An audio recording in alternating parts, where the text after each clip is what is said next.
Welcome to Stuff You Missed in History Class, a production of iHeartRadio's How Stuff Works.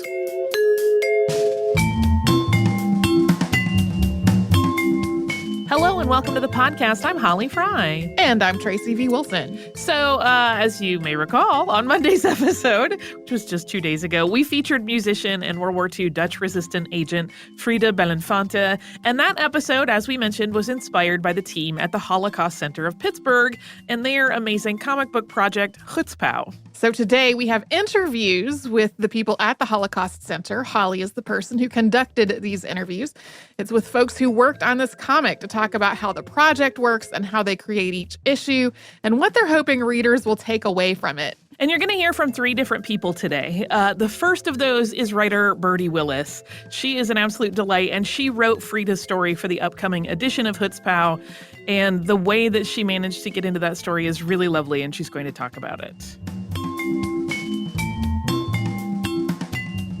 Birdie, will you first tell us about who you are and your writing background a little bit?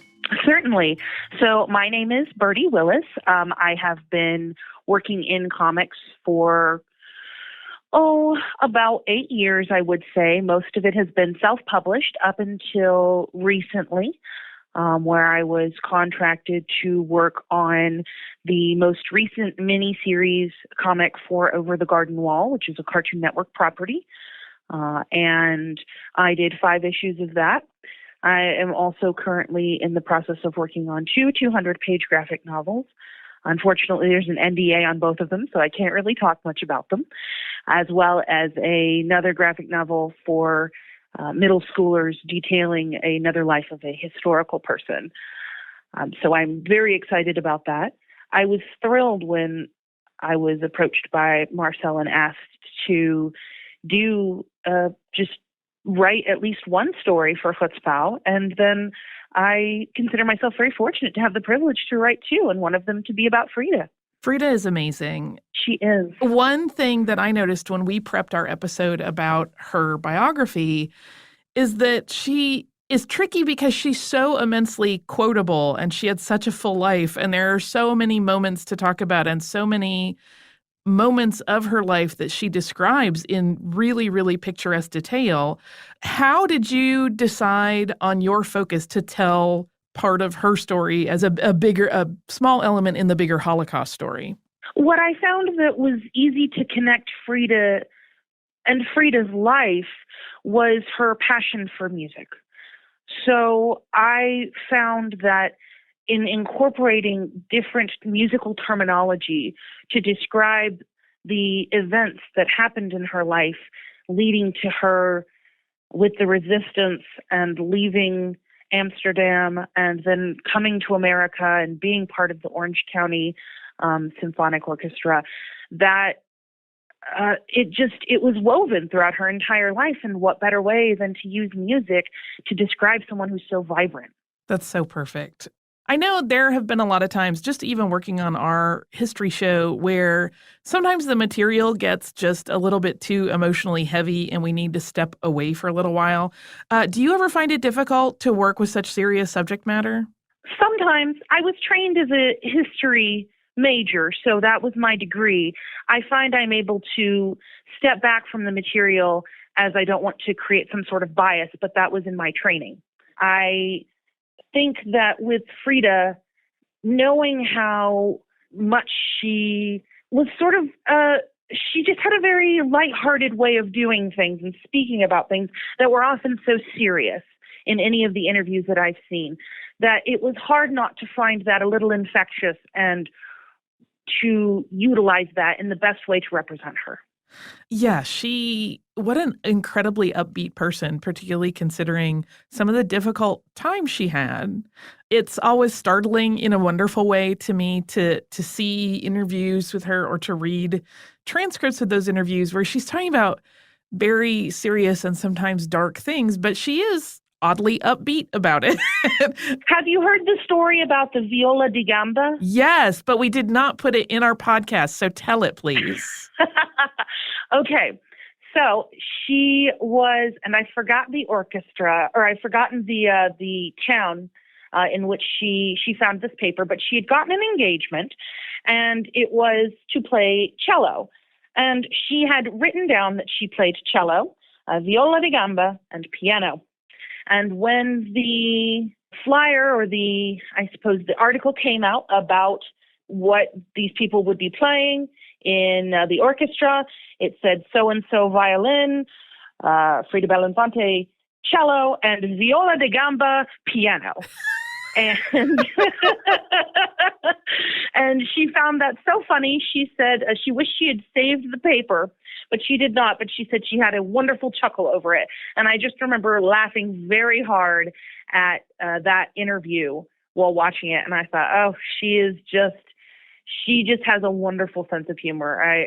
She sounds like someone I would have loved to have gotten to know. 100%. I had to laugh because there are so many moments in her life where she kind of mentions, and there's that great interview in the documentary about her with her sister that says the same. Like, her sister comments that, like, boys and girls were both incredibly drawn to her. And then Frieda comments at various points that, like, she didn't ask for people to constantly be hitting on her, but they always were. But then watching her talk, I'm like, I completely understand why everyone on the planet fell in love with you when they met you. I completely get it. Oh, absolutely. Absolutely. Here she is in her documentary saying, oh, I just don't know why people fell in love with me. And here are 7 more women saying, oh, Frieda, Frieda. She's incredibly lovable.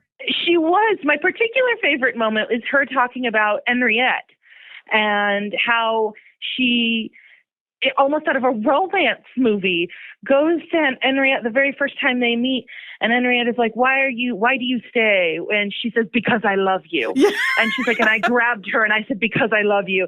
And I thought, oh goodness, if that's not the most playboyish thing I've ever heard, how wonderful. Right. I was clapping and cheering just watching this documentary, to the point where my wife had to come in and say, what are you doing? I said, just watching a woman do her thing, dear. Just watching. She's really, I mean, like, charismatic in a way that is so hard to describe, because she's not a particularly, like, she's very witty and funny, and like we said, like, just great turn of phrase and so confident about who she is and her place in the world.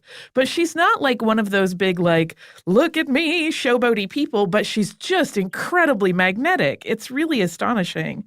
She really had this magnetic personality but also this very confident sense of self in the way she seemed to hold herself. I think it was the combination of the two that really drew people to her.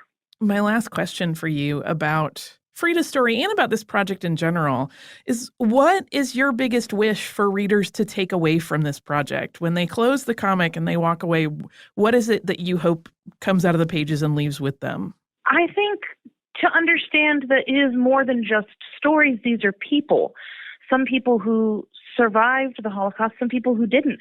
But regardless, they are people, and they are people that should be known and talked about and understood that their lives were full of meaning until the Nazis invaded and took everything away.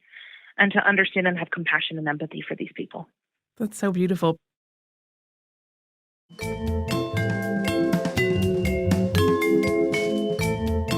Next up, I got to talk to Jackie Reese, who works in marketing and education for the Holocaust Center. One of the awesome things about Jackie is that she prepped a huge educator's guide for Chutz-POW, and Holly will talk to her about that in the course of this interview. Jackie, first of all, will you just explain to our listeners a little bit your role at the Holocaust Center of Pittsburgh? Sure. So I am the Marketing and Education Associate at the Holocaust Center of Pittsburgh, which means I wear a lot of different hats. But within the context of Chutz-POW, I'm obviously the person who puts out information to the world about purchasing it and where they can get it. I am also on the education side. I was the main person behind the Teacher's Resource Guide, which is about a 150-page resource booklet that we have available for educators on how to use Chutz-POW in their classroom. So it comes with a lot of context building, definitions, annotations, and 5 sample lesson plans. So currently it's designed for the first 3 volumes, but when we come out with volume 4, I'll be working on an addendum to it to keep it up to date. That resource is so fabulous. I have looked through it, and it's amazing. We'll link to it in our show notes. One thing that I wanted to ask you about is that when you're dealing with the community and the public, maybe outside of education, how do you build that bridge, and how do you use, for example, things like the comic, but also other resources there at the Holocaust Center to communicate some history that can be very dark, but is incredibly important to share with people? Sure. Well, I know you said outside of education, but one of the things that I do also is when we do teacher trainings, I have a lesson that I run with teachers on how do we use comics in the classroom, and what are basically we go through one of the stories in volume 3, Walter Boninger's story, and there's very little text in that story. So I use it as a way to exemplify the fact that what's spoken, what's unspoken, and what is it that we're getting through imagery. And so my background is in art education and arts management. So this is like my whole sort of adult thesis, essentially, is that we can use art in ways that sometimes individual subject areas can't really cover. So the idea of using art to convey the unconveyable, to feel the unfeelable, we do a lot of arts programming here at the center. And we've noticed for certain that the exhibits, and when we do art screenings and film screenings and things like that, it just reaches people in a way that no lecture or lesson or any sort of traditional learning style is going to reach them. Chutz-POW, as you've mentioned, is about to go into its 4th volume. So you've done 3 already. What has response been like to those initial 3? It's been awesome. So I came on board while they were working on volume 3. And I think just within the time that I've seen volume 3 be out in the world, we've been getting more and more awareness. We've started getting orders from not just across the United States, but across the world. We've gotten orders from as far away as Australia. We've received contact from various organizations who would like to do some version of Chutz-POW in their communities, both local Holocaust stories in different cities, but also other places that are doing things where they're talking about different topics, and they want to use what we call the Chutz-POW model to talk about those difficult topics in a way that gives that information to people in a way that they can absorb it. And then just people really respond to it. We have kids here all the time who, like, they idolize Marcel, so I'm excited you'll get to talk to him. He's just a hero to so many kids, and I've met so many grandparents who are like, I have to buy this for my grandkid. Like, this is the best Christmas present I could get them. Not a plug, but plug. And yeah, I think it's one of those things where people think of it in many ways as a youth tool, but it's something that people of all ages can actually get behind. And I would say, just from sort of an outsider perspective, because I came in on 3, just seeing the way the stories have evolved through the various volumes has been really incredible. So 1, they were laying the groundwork. 2, they were kind of pulling that together. 3 was my favorite, but now that I've been reading the scripts for 4 is going to be the best one, I can tell you. And the 4th one focuses entirely on women. Yes. Can you tell us a little bit about that and what led you guys to make that decision, and also just kind of how it's evolved over time? Sure. So there's a couple different thought processes behind that, one of which being every year here at the Holocaust Center of Pittsburgh, we do a different theme that we sort of base our programs around. So last year was Women in the Holocaust. Now, we picked that theme because men, women, children, non-binary, everybody who went through the Holocaust suffered. But women had unique ways of suffering that differ from maybe the male experience, just in terms of that their femininity could be used against them and could also be a tool of theirs to regain their humanity. So we love the idea of using Volume 4 to really hone in on that theme and take it from a more, I would say this volume really kind of takes a more personal approach than maybe any of the other ones have, more intimate and emotional, and I think it's really beautiful. Do you have a favorite of the subjects that you guys ended up selecting for this volume? Ooh. Well, I'm a little biased towards Frieda because that was one I suggested. So she's also, as I discussed with Birdie, incredibly charming and appealing. Yes, absolutely. I'm trying to think through all of our topics, and I think Frieda might have to be my favorite because just she's so multifaceted, you know? I mean, she's part of the resistance, and she, you know, did not conform to gender norms in a time where it would have been so much easier just to do so. And she's also this groundbreaking musician. Like she was leading the way in a time that it was not easy to do so. And she did it with style and flair and a sense of humor. And what a hero. So yeah, I would say she's probably my favorite. Yeah, I actually feel like if you took away the war and all of the impact that had on her life and all of the amazing things she did with the Dutch resistance, she would still have a really heroic story. I know. Yeah, someone would still be featuring her superheroes of, you know, the 20th century or superheroes of music. Like she's just a superheroes of the LGBTQ plus community. Like she is just a superhero in so many different ways that it's awesome that we get to feature her in this volume. I also think she would just be a superhero of style. She could like wear an outfit. I've seen pictures of her in like full suits, but also in like gowns. Yeah. And gowns that she describes as very plain, but on her they look incredibly chic and beautiful. Absolutely. Well, that's the thing. I had seen her dressed in more of a manly style when I first read about her. So that was sort of like the imagery I had of her. And then I saw pictures of her in dress later on. I'm like, girl, you rocked it. Like, she's just awesome. Yeah, she. I think it kind of emanates just from what a confident person she was. You know, everybody looks better when they're confident. So I think that was her big thing.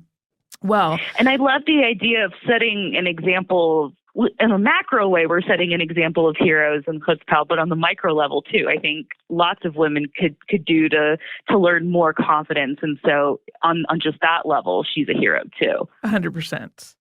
Jackie, what is your vision for the future of Chutz-POW? When you think about what comes in volume 5 or 6 or 7, which I know is hard because you're in crunch time on 4, but do you think to the future and about what you might be able to do with this comic? Absolutely. So I know Marcel has got, I want to say 9 volumes planned, and he already knows what themes he wants to do for all of them.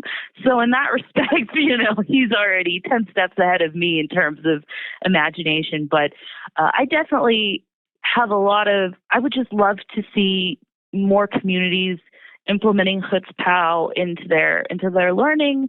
I love the idea of, we talk a lot about a Chutz-POW model and really building that out. So other communities have the tools that they need to tell those stories in a way that is more accessible to people. And I would just love for it to be recognized, not just for its merit as a Holocaust education tool, but just as a wonderful comic. I mean, Marcel's got award-winning artists on this thing. Marcel himself is an impressive force. So I would love to see it get recognition in that respect too. So that's my vision.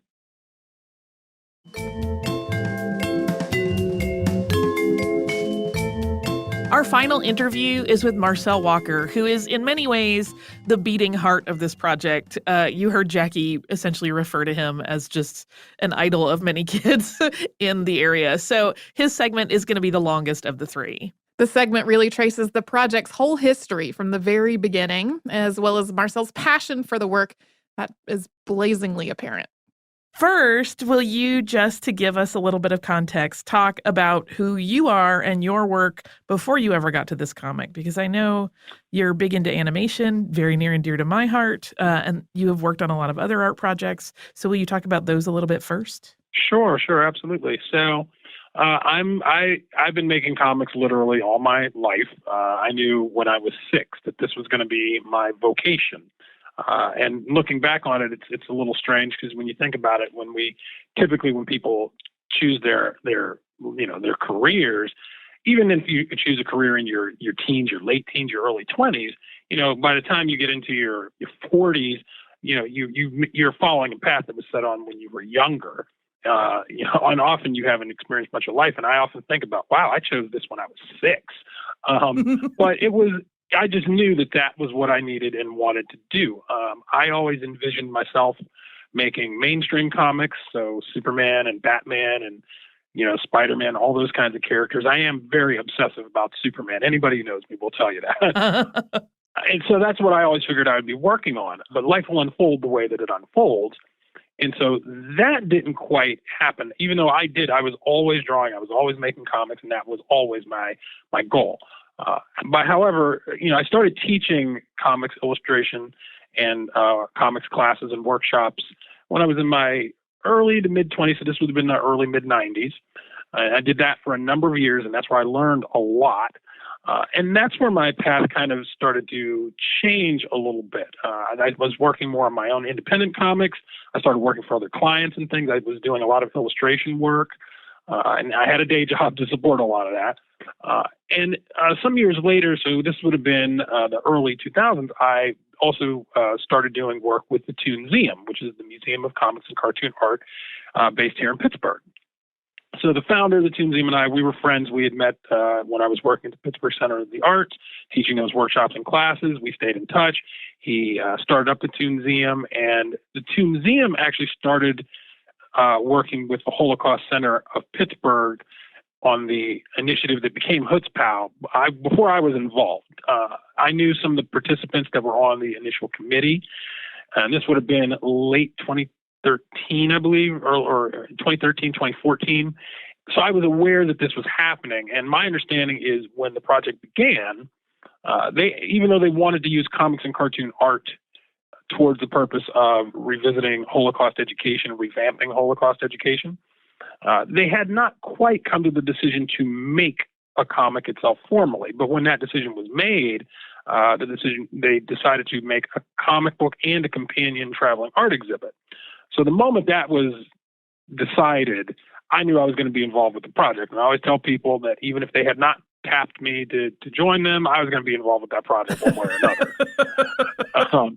And it just worked out. And so they did, in fact, reach out to me. So that at that time when we were working on the first issue, we didn't have a template to go by, but I think we just had a very strong idea of what it needed to become. My very good friend and the lead project writer, Wayne Wise, he wrote all 4 of the stories that were featured in the first issue. And then they reached out to different artists to illustrate each of the stories. And I ended up illustrating the story that told the story of 2 survivors, Moshe Baran and Malka Baran, who met and got married after the Holocaust. That was a transformative experience because, like I said, we didn't have a template. We didn't have anything to go by, but we were able to really produce something strong. We hit the ground running. We talk about that a lot, how it holds up even when we look at it now. Like Volume 1 did exactly what we wanted it to do. And it also turned some people who had kind of questioned the project around and brought them to our side, because even some of the survivors whose stories we told, and we featured the stories of survivors who settled here in Pittsburgh. Their stories really covered a breadth of experiences. So we had people who had been in camps. We had people who had been partisan fighters. We had people who had been in the military, the American military, and gone back. So it really covered a breadth of stories there. But some of the survivors we approached to get their permission, or their families, they weren't quite as approving of the project initially because they didn't understand. There was that preconception about what comics were, right, what they could do, of them as a juvenile art form or a comedic art form. And one of the other survivors who was profiled in that first issue, Fritz Ottenheimer, he was one of those. But when he saw the first issue, and we have a lovely photo of him from when he received the first issue, almost hot off the press, he was instantly a supporter after that. And he gave us a lot of the language that we have used to describe the project since. So, when we were working on that first issue, I have to say, I just knew I was one of a group of artists working on this anthology, but I had a very strong sense of how the project was going to evolve or needed to evolve. That's part of where the Chutz-POW method and the Chutz-POW aesthetic kind of comes from. I could see more issues in the series, and I started breaking down what I thought those issues needed to be, like what the focus of each issue needed to become. And it's largely so far played out very close to that. Our behind the scenes things have changed a good bit, both at the Holocaust Center and with the project and who's working on it. I now formally work for the Holocaust Center. So they created a position on staff for me to become the Chutz-POW project coordinator. So that's been a blessing all the ways around. And that kind of brings us to where we're at now, where we're producing these various issues, and we're also getting them into the hands of the people who are they're intended for, which is educators and students. But they're also created for general audiences. So anybody who picks up a copy of any volume of Chutz-POW should get something out of it. You mentioned that you are the project coordinator on this. You're also the lead project artist, a writer, a letterer. Is it tricky to be doing the artistic part of it and then have to shift gears and do more of the administrative part of it? It can be. At times it can be. But at the same time, it affords me insight into the creative process. When we were working on the first two issues, so this is with the original editor, Zach Zaffris, when that was, I worked very closely with him, which is what allowed me to eventually transition into this role. He was actually an advocate for me transitioning into this role. And the project wouldn't have become what it became without him. So I just got to, give him mad shout outs because he was great. But we worked so closely because it was easy for me to kind of anticipate the needs of the writers and the artists involved because that's what I do. And so as we've been working on the project, likewise, that's made it a lot easier for us to get the best work that we have out of all the creators involved. Because I know what it's like to have all the strictures and the things that the creators have. And, there's times I've been able to see where things can be improved, but never it's always in a positive way. And it's worked out well. So, but it can, there are times where it's, I have to actively kind of think, all right, so I'm now in this mode. I'm now in project coordinator mode, or now I'm in a more creative mode. But on the whole, they go hand in hand. And the staff here at the Holocaust Center is super supportive and understanding of the need for me to switch gears, which if they weren't, I wouldn't be able to do what I do. Right. This is obviously a really important project, and it is, in my mind, worthy of a huge distribution platform, but at its heart, it's an independent comic. I mean, I know people that make comics and work for the big companies, and they have their own challenges keeping stuff on track. And it feels like as things get smaller in terms of the production, those problems actually get bigger. So what are the challenges for you that come with being an independent art house, essentially? Well, I think the same. They're similar to other independent comics, just reaching an audience and getting the word out there that you exist and building on that. But, ours are also there's some things that are specific to Chutz-POW because we are producing this book with dual audiences in mind and, with educators in mind. I say that because, when we tell people what we do, especially working with educators, there's three notable texts that are used in these kinds of studies. Night by Elie Wiesel, mm-hmm. The Diary of Anne Frank, and Mouse by Art Spiegelman. So those three come up all the time, especially that last one, because, that being a graphic, I call it graphic prose work, but, born from the comic book arts medium. So we get compared to that a lot. So there's a challenge of getting this into the hands specifically of educators and still overcoming the hurdle of it being a comic book. I mean, that's not as much of a challenge as I think it has been in the past, but I mean, it does exist until people see it. I will say that as soon as people see it, they get it almost instantly. And that's true of kids, adults, that cuts across.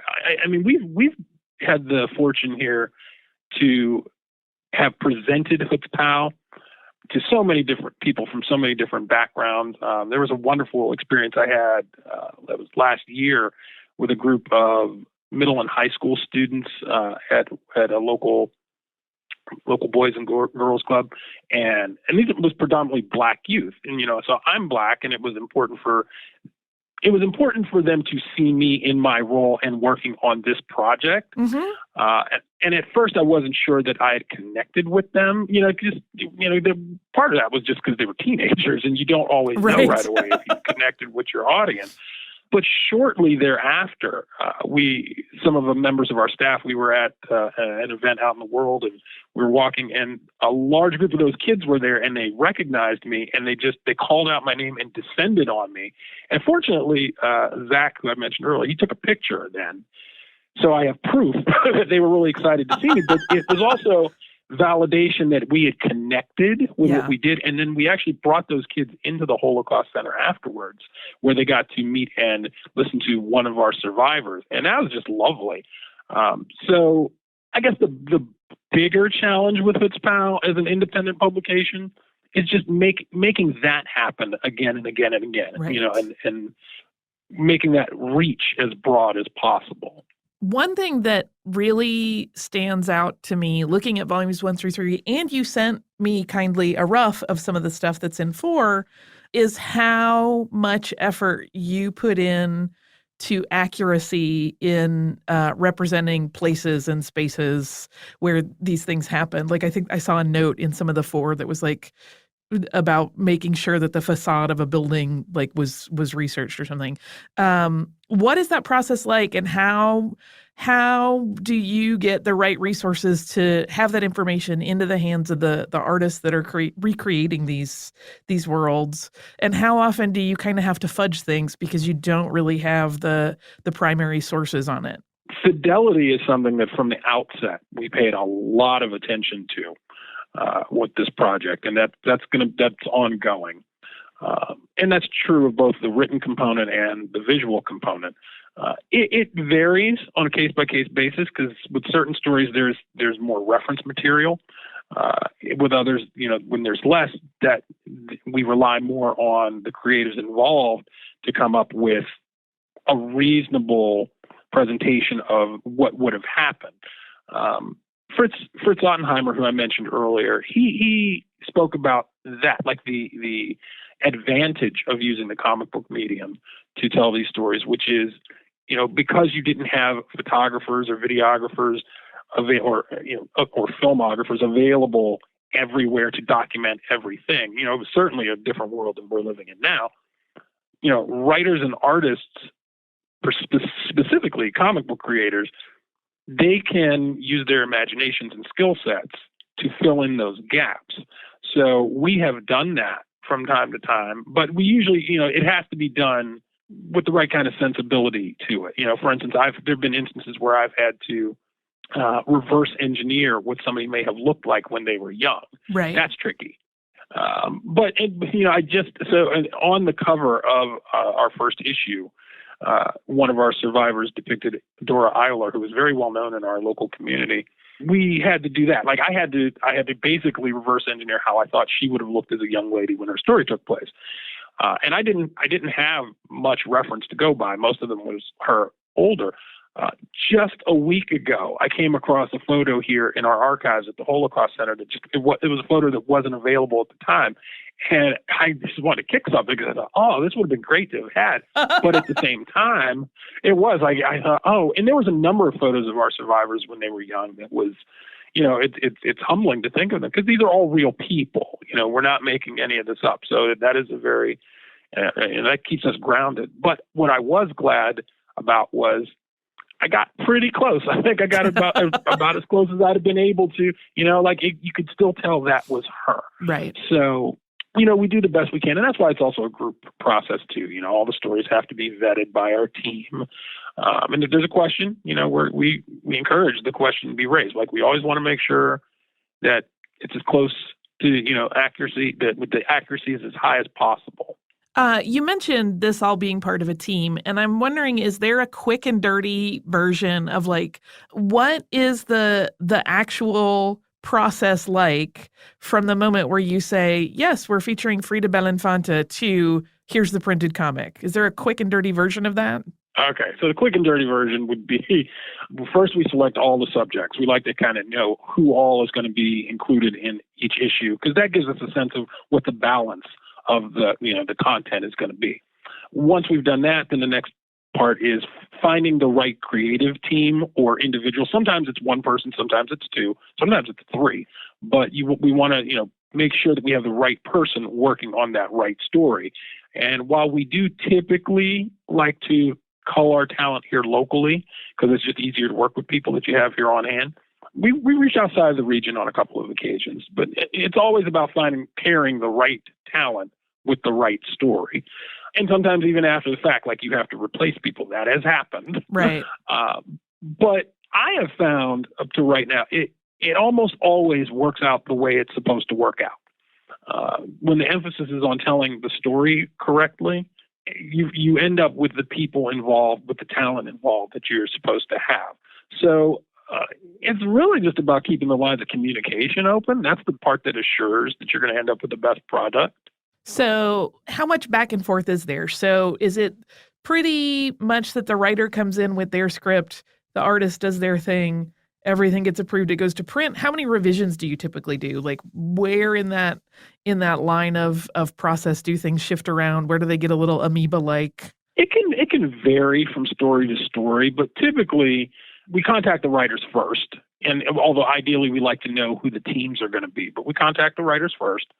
And once they've been briefed on, the history and, very often they do a lot of independent research. If there's a specific aspect of the story we'd like to focus on, we have some discussion about that.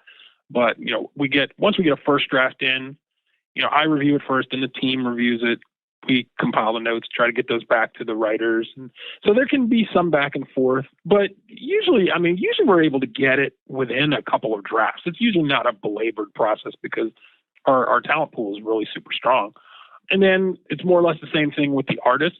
By the time the artist gets the scripts and, they get the go-ahead, it's usually a little, I guess, more straightforward with them because they've got something to actually go from. Right. But that can present its own challenges as well. Like you can read a script and kind of have the whole thing, but once you get that art back, there might be other issues that you have to iron out. But usually we're able to get that taken care of within a draft or two. We always have the artists send us their preliminary layouts because the idea is we'd want them to have to redraw as little as possible. So they'll just send us layout, pencil artwork, or if they work digitally, just their roughs. And then, once we've got it clear enough where we can understand that, often now I'll drop in lettering on top of the roughs just to see how it flows and looks and everything. Once that gets approved, they're given the go-ahead as well. There can be changes up to the last minute. I will say that because in Volume 3, we had some changes, and usually at that point it's mostly text, but until we submitted it to the printer. So it's a process from beginning to end. But, at this point, we do kind of have a method with it, so it's not too bad. I know your method has been refined as you've gone on, and now, as you said, you have a pretty strong process in place. And I know you also mentioned that you have on occasion found resource images you wish you had earlier. But now that you are several years into this project and apparently looking, all the way to Volume 9 and perhaps beyond, do you wish you had done anything different earlier on? I'm going to say no, because we needed to do what we did to get to where we're at right now. I guess there's things that could have been tweaked or people we could have approached that we didn't. I mean, you can always kind of second guess it after the fact, but honestly, we've done far more right with Chutz-POW than missteps we've made. Many missteps have been very, very minor, and it's a continually evolving project. So we get to keep refining it. Somebody just asked me recently, like, what's your favorite issue? And they just asked me this yesterday. And I always say, and it's the truth, it's always the issue that we're working on at that time, because you can tell that's going to be the best issue ever. I love that answer. I'm just over here smiling. I don't know if you can hear it. But one thing I also wanted to ask you is how you select your superheroes for each volume. Well, as Jackie explained, there's a theme involved with every issue, and that works into our also larger programming here at the Holocaust Center. But, we try to select, so for instance, we'll use Volume 4 as an example. We try to select stories that really cover a breadth of the subject matter.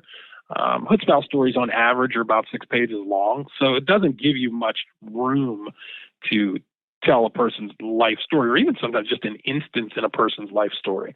So it's all about the economy of the storytelling. So, we have to kind of look at whose story can we tell in this abbreviated way and still manage to convey the essence of what makes this so important. And there's a number of factors that can result in why we do choose one story over another. Some can be just access to information and what we're able to verify. If it's subject to people we know, like our local folks, we like to get people's blessings where possible.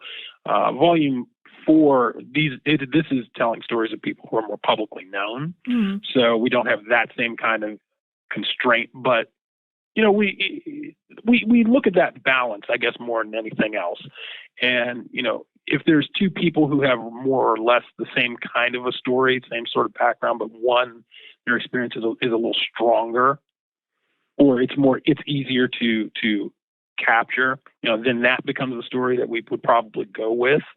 And it just has to kind of feel right.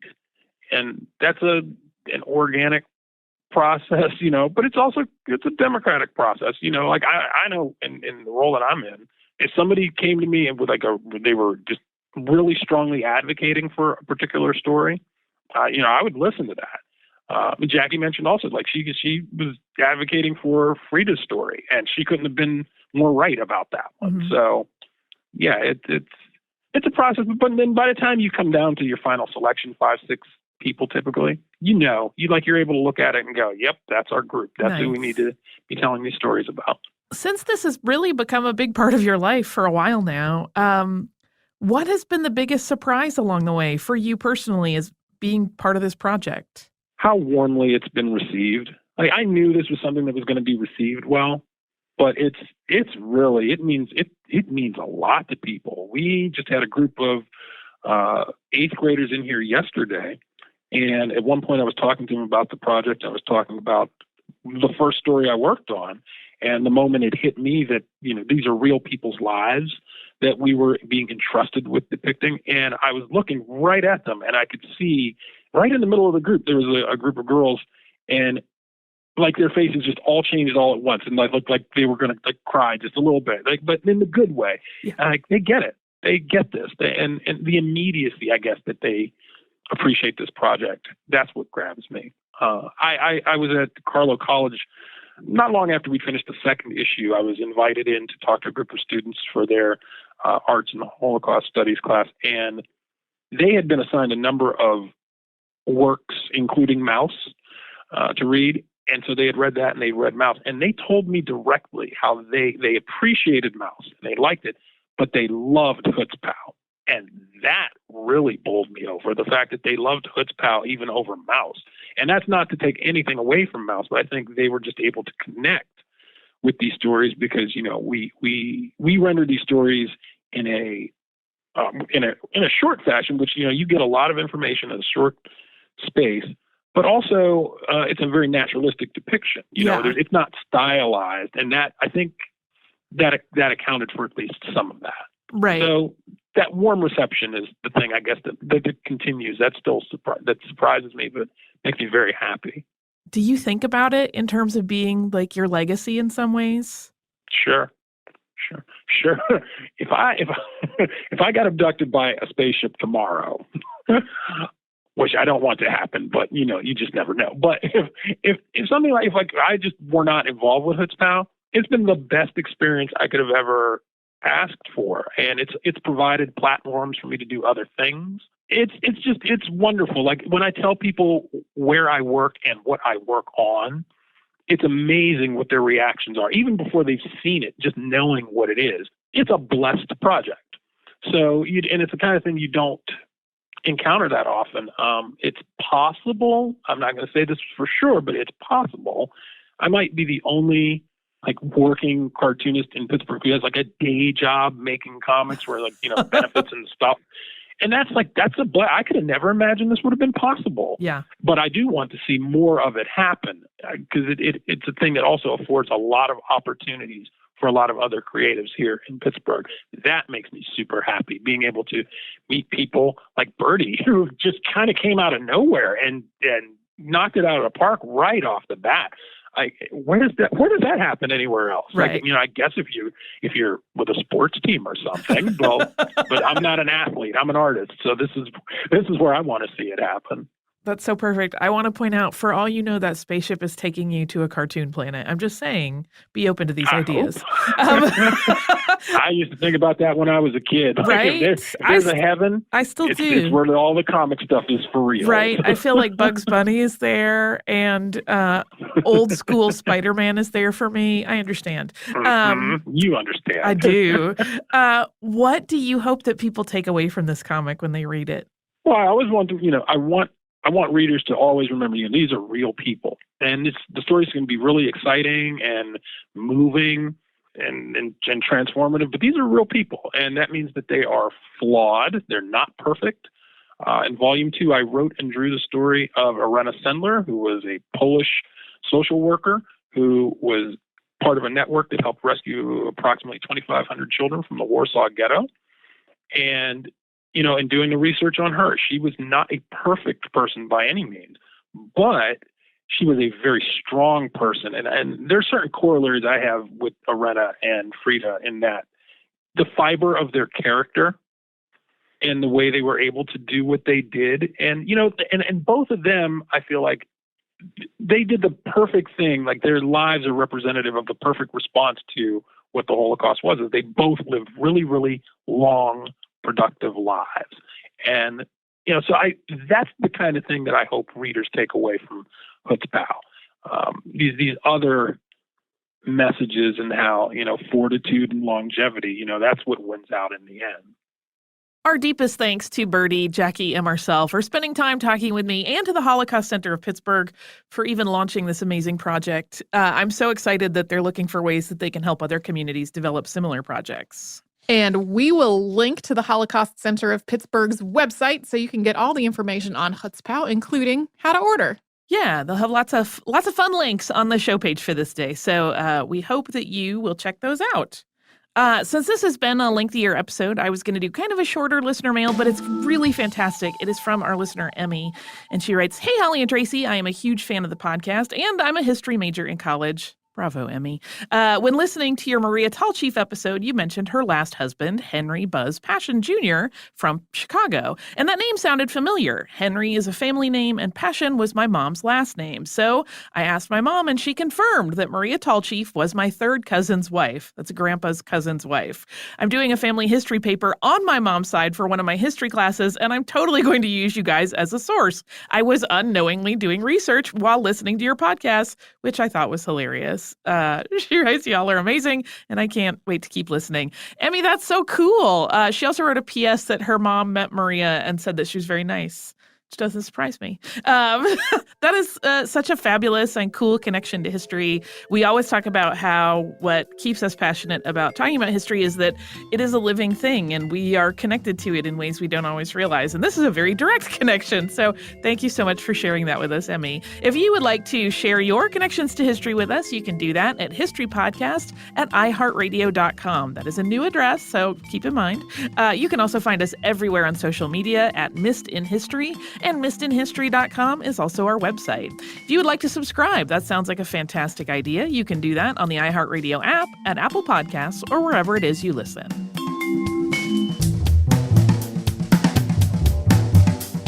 Stuff You Missed in History Class is a production of iHeartRadio's How Stuff Works. For more podcasts from iHeartRadio, visit the iHeartRadio app, Apple Podcasts, or wherever you listen to your favorite shows.